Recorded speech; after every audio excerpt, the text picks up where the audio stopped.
사랑하는 성도 여러분, 특별 새벽 기도회에 함께 동참하게 되시고 또 이렇게 교회를 이루게 되어서 무척 감사하고 기쁘게 생각합니다. 고난에 동참한다 라고 하는 것은 단순히 예수님께서 고난 받으신 것을 슬퍼하거나 그리고 예수님께서 고난 받으신 것을 체험하는 것이 아닙니다. 예수님께서 고난 받으셔야만 했었던 그 이유와 그리고 고난 받으셔서 우리를 살려내신 다음에 우리로 하여금 그리스도처럼 살아가도록 하시려는 그 뜻에 순종하겠다라고 결단하며 이 자리에 오셔야 여러분과 제가 고난 주간을 잘 보내는 것입니다. 로마서 8장 17절에 사도 바울이 우리를 향하 이렇게 말합니다. 너희들은 하나님의 자녀이다. 하나님의 자녀이면 상속자이다. 누구로부터 상속을 받는가? 하나님께로부터 상속을 받는데 그리스도와 함께 상속을 받게 된다. 그래서 너희들은 그리스도와 함께 영광을 받기 위하여 그것만 바라지 말고 그리스도와 함께 무엇까지 받아야 된다고요? 고난까지 받으러 갑니다. 그때 고난은 단순히 육신의 힘듦, 예수님의 십자가를 체험하거나 슬퍼하는 것이 아니라 너희가 육신대로 살지 말고 하나님의 영의 인도함을 받아 살라 하시는 성령께서 예수 그리스도의 오심과 사심에 대한 밝히 드러낸 그 뜻을 조차 한 걸음 한 걸음 살아가는 것, 이것이 우리의 고난의 삶이라 성경은 그렇게 강조하고 있습니다.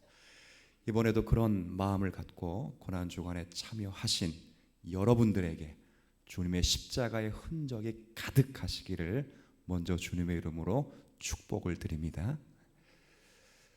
작년 고난 주간에는 한 주간 동안 우리가 예수님의 한 주간, 마지막 한 주간의 삶이 어떠했는지를 살펴보았습니다. 이번 한 주간은 우리 말씀 읽기 본문대로 사도행전을 그냥 읽어가면서 주님의 은혜를 조금 상고하기를 원합니다. 우리가 오늘 21장을 읽었는데요, 27절부터 읽었습니다. 근데 1절부터 크게 두 문단으로 나눌 수 있는데 1절부터 26절까지는 제가 어제 설교 드린 그 내용대로 사도 바울이 성령에 이끌려 드디어 예루살렘에 입성했다는 내용과 그 입성해서 예루살렘 교회의 지도자인 야고보와 그리고 장로들을 청해서 지금껏 하나님이 이방 선교를 어떻게 진행했는가를 보고하고 하나님께 영광을 돌리게 되었다는 내용입니다. 그리고 우리가 읽은 27절 이후의 내용부터는 그 영광을 돌린 다음 결국 붙잡히게 되어서 죄인의 신분이 되었다는 것과 그 죄인의 신분으로 로마 황제에게 재판을 받기 위하여 압송되어 가는 내용이 기록되어 있습니다. 이 내용은 어디서 끝을 내냐 할 때 28장 마지막 장까지 계속 이어져 오는 그런 내용입니다. 근데 오늘 약간 우리가 좀 주목해야 될 것은 이 로마의 죄인의 신분으로 매이게 되는데 사실 바울을 붙잡는 사람은 로마 사람이 아니라 유대인이었다는 것을 잘 생각해 두셔야 됩니다. 우리가 읽은 27절 말씀은 좀 한번 제가 읽어볼게요. 27절을 보십시오. 그 이레가 거의 참에, 그 이레라고 하는 것은 26절까지 내용 속에 포함되는 부분입니다. 그건 제가 차치하고 이레가 거의 참에 아시아로부터 온 유대인들, 이때 아시아는 우리나라 이런 아시아가 아니라 소아시아, 터키, 에베소 이런 지역입니다. 그 아시아로부터 온, 자 그다음 보세요. 로마의 죄인이 되었지만 로마 사람이 아니라 유대인들이었습니다. 유대인들이 성전에 서 있는 바울을 보고 성전에 있는 모든 무리를 충동하여 바울을 붙잡았다 그랬습니다. 그러니까 사도 바울이 지금 성전에서 무엇을 가르치려고 성전에 들어갔는데 모든 유대인들을 충동해서 사도 바울을 붙잡은 것입니다. 자, 붙잡았는데 그 붙잡아서 이제 무엇 때문에 그것을 반대하고 붙잡게 되었는지를 격분했는지 한번 잘 보십시오. 28절입니다. 외치되 이스라엘 사람들아 도우라. 이 사람은 사도 바울을 말합니다. 각 처에서 자, 죄목이 세 가지가 딱 걸려 있어요. 뭐가 있냐? 우리 백성은 당연히 하나님의 선민인 이스라엘입니다. 이스라엘과 그다음 두 번째 율법, 그리고 세 번째 이곳. 자, 이곳은 그러면 어디겠어요? 성전입니다. 이 성전을 비방하여 모든 사람을 가르치는 자이었다. 이것이 죄목이고 그들이 사도 바울을 격분하게 됐던 내용의 한 부분이었습니다. 그러니까 왜 사도 바울을 잡았는가? 왜 사도 바울을 죽이려고 했는가? 그럴 때 자기들이 차별화하여 가지고 있는 하나님의 특별한 백성이라고 하는 선민 의식과 자기들이 하나님으로부터 받은 그 특별한 법인 율법이 있다는 것과 자신들이 하나님을 모시고 있다고 하는 성전이 자기들에게 있다고 하는 것을 사도 바울이 다 예수 그리스도로 말미암아 무효화시키는 것에 대해서 참을 수가 없어서 사도 바울을 지금 잡아놓고 있는 것입니다. 그러니까 사도 바울이 전한 그 예수로 말미암아 모두가 다 하나님의 백성이 될 수 있고 율법의 요구를 예수 그리스도로 말미암아 이룰 수 있으며 모든 자들이 예수 그리스도로 말미암아 성전되었다라고 하는 그 진리의 내용에 대해서 유대인들은 그것을 허락하지 않고 그것을 받아내지 않았기 때문에 결국 사도 바울을 붙잡게 되는 그런 일이 있게 됩니다. 보십시오.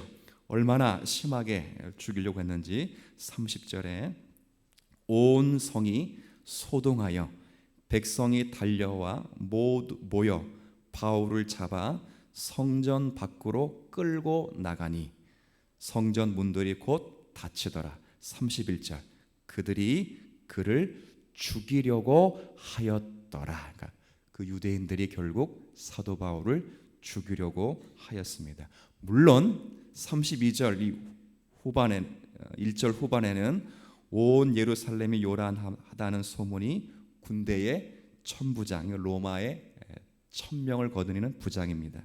천부장에게 들림에 그가 급히 군인들과 백성들을 거느리고 달려 내려가니 그들이 천부장과 군인들을 보고 드디어 바울 치기를 그치게 돼서 바울이 로마 군대에서 무사히 목숨을 건지게 되는 그런 일로 끝나고 이 일로 인해서 결국 로마로 압송되게 되는 일이 이어지게 됩니다. 근데 오늘 저와 여러분들이 잠깐 살펴야 될 내용은 사도 바울이 가르친 그 내용이 어떠했기에 왜 유대인들이 격분하게 되었고 사도 바울이 죽음에 몰릴 수밖에 없었는가, 그 내용을 잠시 우리가 살펴야 됩니다. 그래서 그 내용을 이 본문에서보다는 그 다음 성경인 로마서를 통해서 보면 조금 편할 것 같아서 로마서 3장으로 한번 좀 가보시죠. 자, 로마서 3장입니다.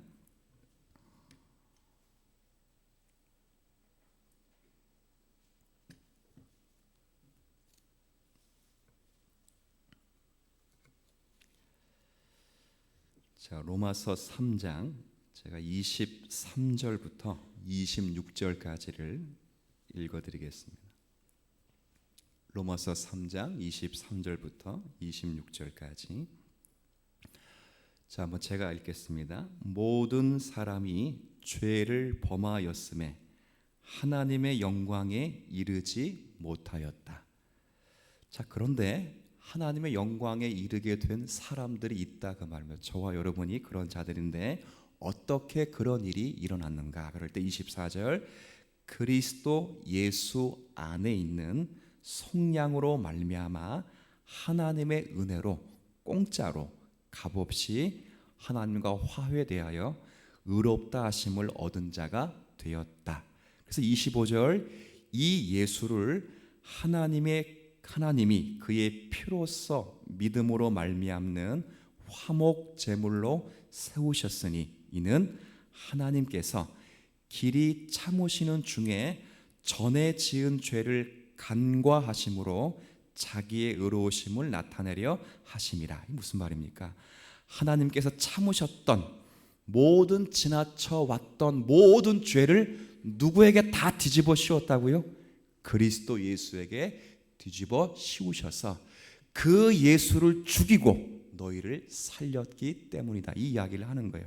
그래서 26절에 또 이때에 하나님 자기의 의로우심을 정의를 나타내시며 뿐만 아니라 자기도 의로우시며 또한 예수를 믿음으로 받는 모든 성도들이 의롭다 하심을 얻게 하기 위하여 하나님이 그리스도 예수를 하나님 우리를 위하여 죽이셨다.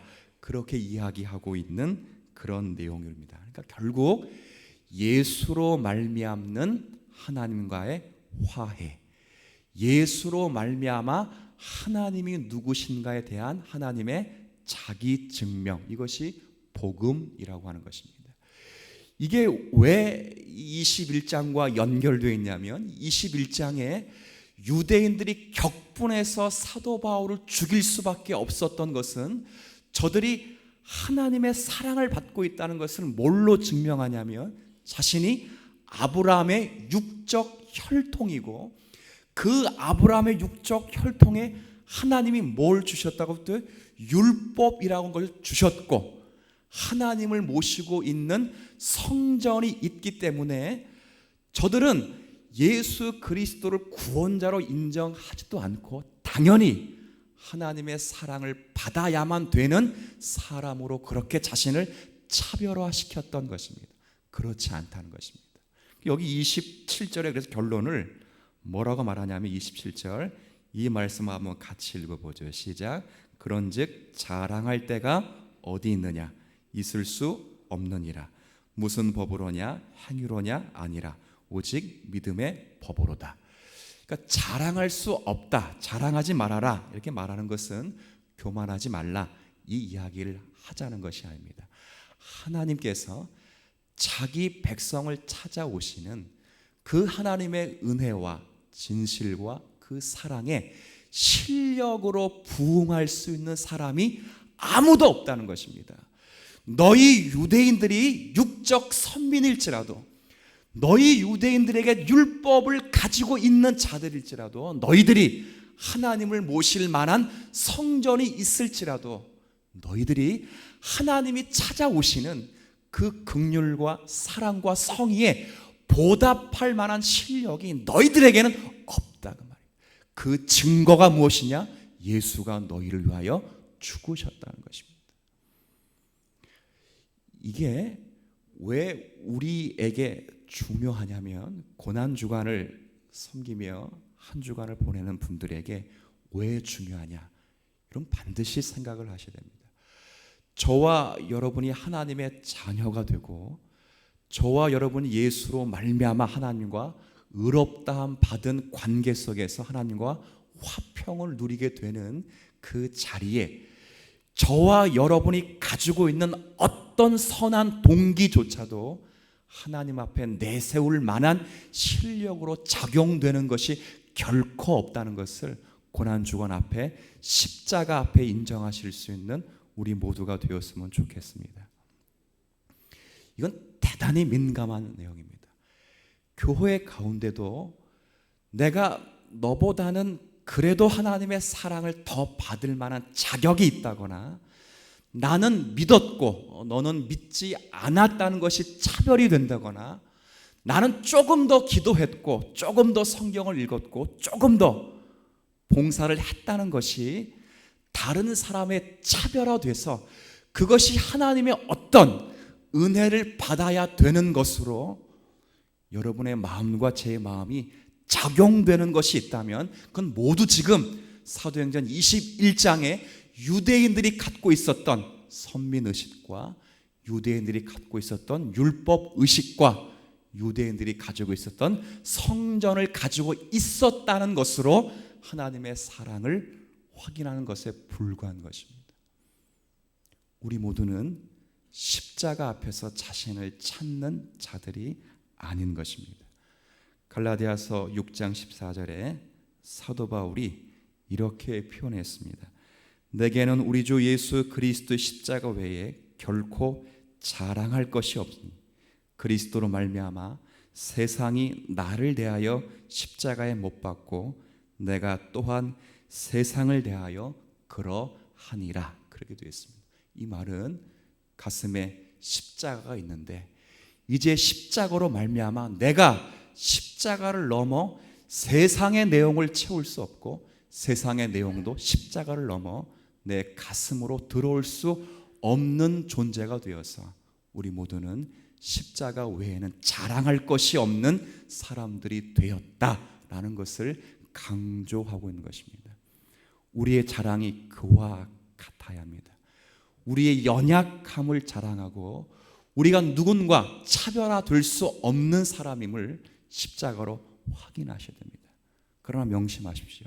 십자가가 있는 그 자리에는, 십자가가 가슴에 있는 그 자리에는 언제나 하나님의 성의와 진실이 끊어지지 않고 항상 있다는 사실을 확인받는 성도가 되어서 고난주간을 보내면서 아니 이 땅을 살아가는 성도들의 삶의 모든 부분에 오직 십자가로 자랑하시며 십자가로 감당하시며 십자가만이 우리에게 유익이 되시고 그리고 하나요 예수 안에 있는 그 풍성한 하나님의 사랑을 언제나 확인받는 그런 모든 성도 되시기를 주님의 이름으로 부탁을 드리겠습니다.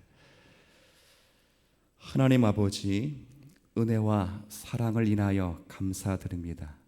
고난 주간을 보내면서 사도행전 21장의 말씀을 묵상하며 저들이 가졌던 저들의 자랑이 얼마나 그리스도 예수 안에서 자랑할 것이 못 되는가를 확인해 보았습니다.